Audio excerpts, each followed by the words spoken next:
আমি এখন ব্যায়াম সম্বন্ধে কিছু জরুরি কথা বলবো। সেটা আমি মনে করি আমাদের প্রত্যেকটা হিউম্যান বিইং অর্থাৎ প্রত্যেকটা মানুষকে মনে রাখা উচিত, স্পেশালি যাদের বয়স 50 এবং তদুর্ধ্ব। কারণ এই বয়সে আস্তে আস্তে শরীরের বিভিন্ন অর্গানগুলো দুর্বল হতে থাকে, টিস্যুগুলো শুকিয়ে আসতে থাকে এবং মানুষ আস্তে আস্তে আস্তে আস্তে দুর্বল হয়ে একেবারে বার্ধক্যে পৌঁছে যায়। বার্ধক্য মানে আপনি আপনার উজ্জীবনতা থেকে হারিয়ে গেলেন। তো এখান থেকে বেঁচে থাকার উপায় হলো এক্সারসাইজ। কারণ এক্সারসাইজের অপর নাম হচ্ছে কাজ। এই কাজটা সুন্দরভাবে আমাদের গুছিয়ে করা দরকার। যেমন মনে করেন আমাদের হাত দুর্বল হয় বয়সের সাথে সাথে, পায়ের হাঁটু পা দুর্বল হয়ে আসে, হাঁটতে কষ্ট হয়, চোখে দুর্বল হয়ে যায়, দেখতে কষ্ট হয়, ঘাড় ঝুঁকে আসে, অনেক সময় মাথাটাকে অনেক ভারী মনে হয়। তো এই সমস্ত বিষয় থেকে রিলিফ পাওয়ার জন্য আপনাকে নিয়মিতভাবে কমপক্ষে আধা ঘন্টা বিভিন্ন রকমের ব্যায়াম করতে হবে। তো আমি একটা কথা বলি, ব্যায়ামের মূল উদ্দেশ্য হলো আমার শরীরের পা থেকে মাথা পর্যন্ত ব্লাড সার্কুলেশন হওয়া।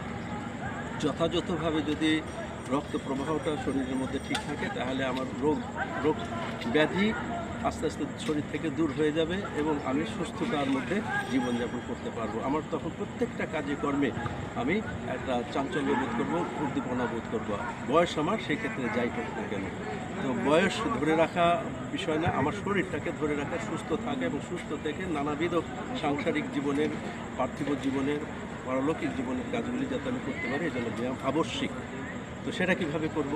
আমি একটা কথা বলি, আমাদের যে ব্লাড সঞ্চালনের কথা বলছিলাম, ব্লাড সঞ্চালন হয় আমাদের হার্টের যেটা স্পন্দন হয়, এখানে দুইভাবে রক্ত সঞ্চালন আল্লাহ পাক ব্যবস্থা রাখছেন। একটা হলো আমার লোয়ার পোর্শনে একেবারে পায়ের নিচ পর্যন্ত, মানে আঙুলের আগা পর্যন্ত ব্লাড একই ধাক্কায় নিচে নেমে যায়, আবার একই ধাক্কায় উপর দিকে ওঠে, যেটা আমার মাথা ব্রেন পর্যন্ত পৌঁছে যায় এবং প্রত্যেকটা টিস্যুর পর্যন্ত এই ব্লাড পৌঁছায়। তাতে হয় কি, আমার প্রত্যেকটা শরীরের টিস্যুগুলি সুস্থ থাকে, ভালো থাকে এবং আমি সুস্থ থাকি।